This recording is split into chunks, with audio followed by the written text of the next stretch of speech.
बहुत पुरानी बात है।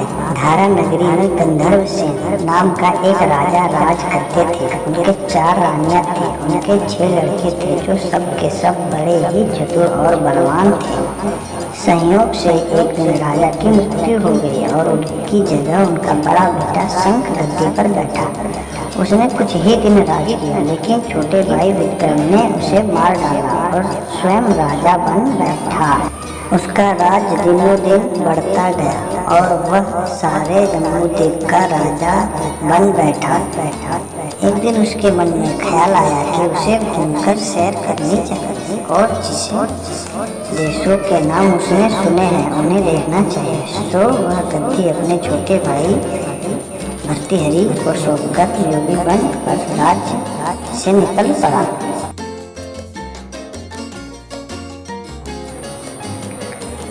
उस नगर में एक ब्राह्मण तपस्या करता था। एक दिन देवताओं ने प्रसन्न होकर उसे एक फल दिया और कहा कि इसे जो भी खाएगा वह अमर हो जाए।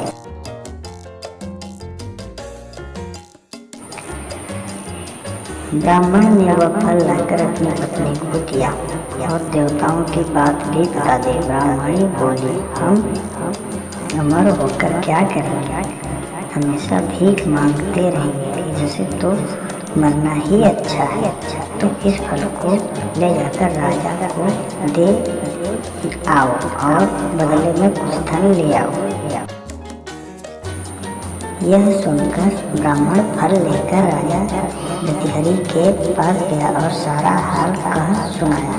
भर्तृहरि ने फल ले लिया और ब्राह्मण को 1,00,000 रुपये देकर विदा कर दिया। भर्तृहरि अपनी एक रानी को बहुत चाहता था। उसने महल में जाकर वो फल उसी को दे दिया। रानी की मृत्यु शहर कोतवाल से थी।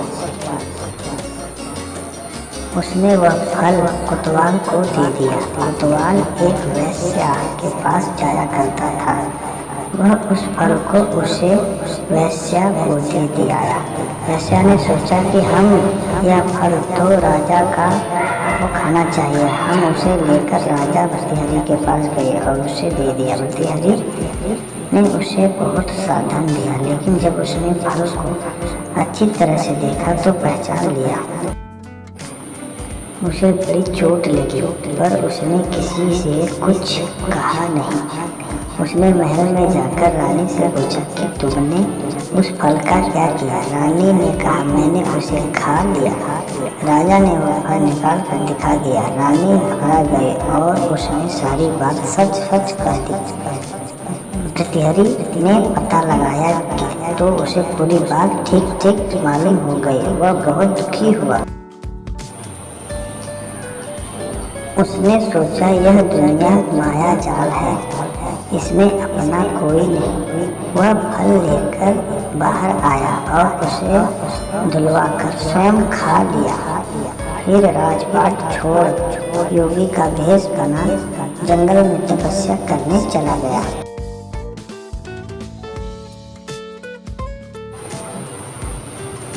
भर्तृहरि के जंगल में चले जाने से विक्रम की गद्दी सूनी हो गई।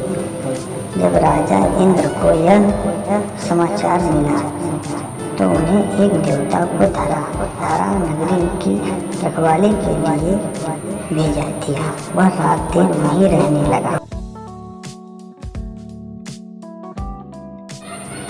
भर्तृहरि के राजपाट छोड़कर वन में चले जाने की बात विक्रम को मालूम हुई तो वह लौटकर अपने देश में आया। आधी रात का समय था। जब वह नगर में घुसने लगा तो देव ने उसे रोका। राजा ने कहा, मैं विक्रम, यह मेरा राज्य है, तो रोकने वाले कौन होते?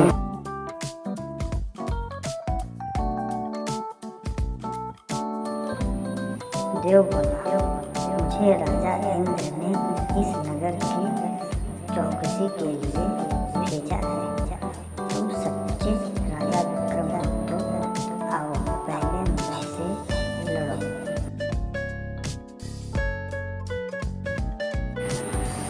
दोनों में लड़ाई हुई। राजा ने जरा सी देर में देव को पछाड़ दिया।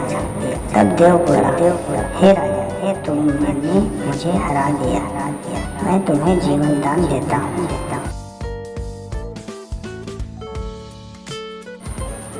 इसके बाद देव ने कहा, राजन, एक नगर और एक नक्षत्र में तुम 3 आदमी पैदा हुए थे। तुमने राजा के घर जन्म लिया, दूसरे ने तेली के और तीसरे ने कुंवार के। तुम यहाँ का राज करते हो। तेली पाताल का राज करता था, कुंवार ने योग साध कर तेली को मरवा दिया। शमशान में पिशाच बना शीर्ष के पेड़ से लटका दिया है। अब वह तुम्हें मारने की फिराक में है, उससे सावधान रहना। इतना कहकर देव चला गया और राजा महल में आ गया। राजा को वापस आया देख सबको बड़ी खुशी हुई। नगर में आनंद मनाया गया। राजा फिर राज करने लगा।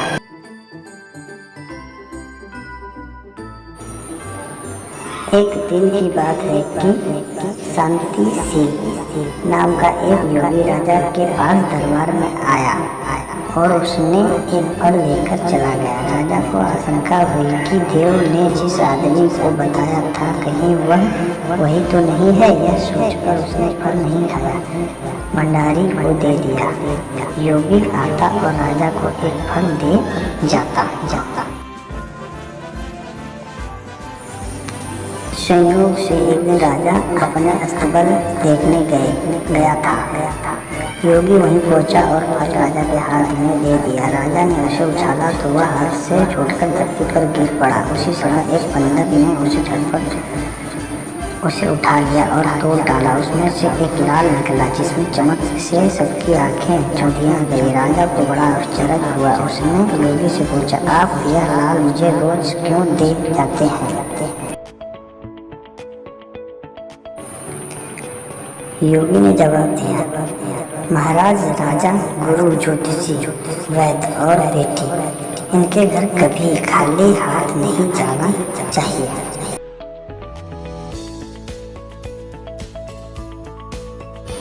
राजा ने भंडारी को बुलवाया। पीछे के सब फल मंगवाए। तोड़वाने पर सब में से एक लाल निकला।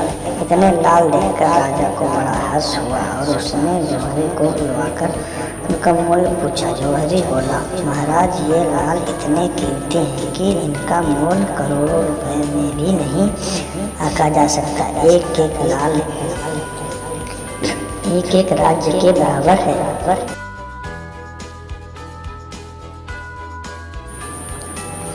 यह सुनकर राजा योगी का हाथ पकड़कर गद्दी पर ले गया। बोला, योगी राज, आज सुनी हुई बुरी बातें दूसरों के सामने नहीं कही जाती।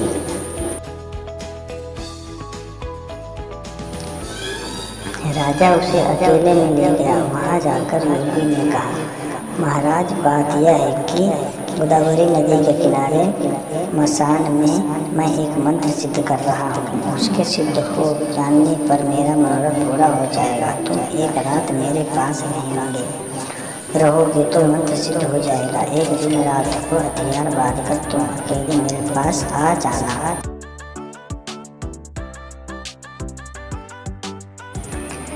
राजा ने कहा, अच्छी बात है। इसके उपरांत योगी दिन और समय बताकर अपने मठ में चला गया। वह दिन आने पर राजा अकेला वहां पहुंचा। योगी ने उसे अपने पास बिठा लिया। थोड़ी देर बिठाकर राजा ने पूछा, महाराज, मेरे लिए क्या आज्ञा है?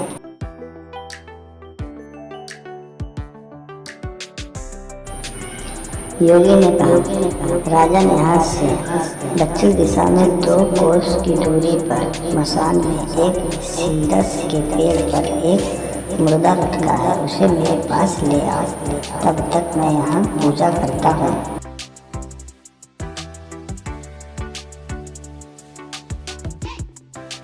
यह सुनकर राजा वहाँ से चल दिया। बड़ी भयंकर रात थी। चारों ओर अंधेरा फैला था। पानी बरस रहा था।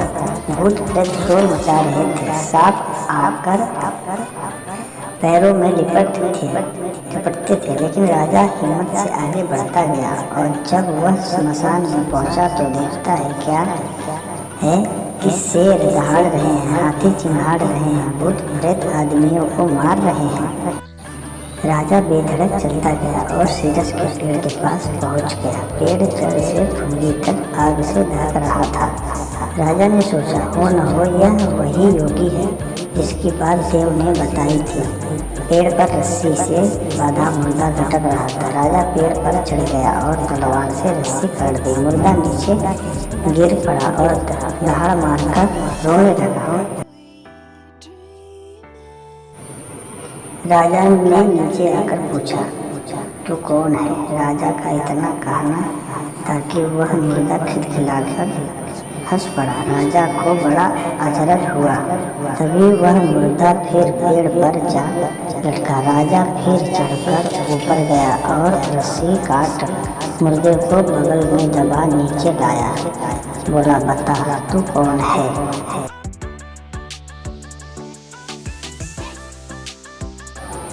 मुर्दा चुप रहा। तब राजा ने उसे एक चादर में बांधा और योगी के पास ले चला। रास्ते में वह मुर्दा बोला, मैं बेताल हूँ, तुम कौन हो और मुझे कहाँ ले जा रहे हो? राजा ने कहा, मेरा नाम विक्रम है, मैं धारा नगरी का राजा हूँ, मुझे तुझे योगी के पास ले जा रहा हूँ। बेताल बोला, मैं एक शर्त पर चलूँगा, अगर तुम रास्ते में बोलेगा तो मैं लौटकर पेड़ पर चढ़ जाऊँगा। राजा ने उसकी बात मान ली। फिर बेताल बोला, पंडित चतुर और ज्ञानी, इनके दिन अच्छी बातों में बीतते हैं, जबकि मूर्ख के दिन कलह और नींद में। अच्छा होगा कि हमारी राह भली बातों की चर्चा में बीत जाए। मैं तुझे एक कहानी सुनाता हूँ, ले सुन।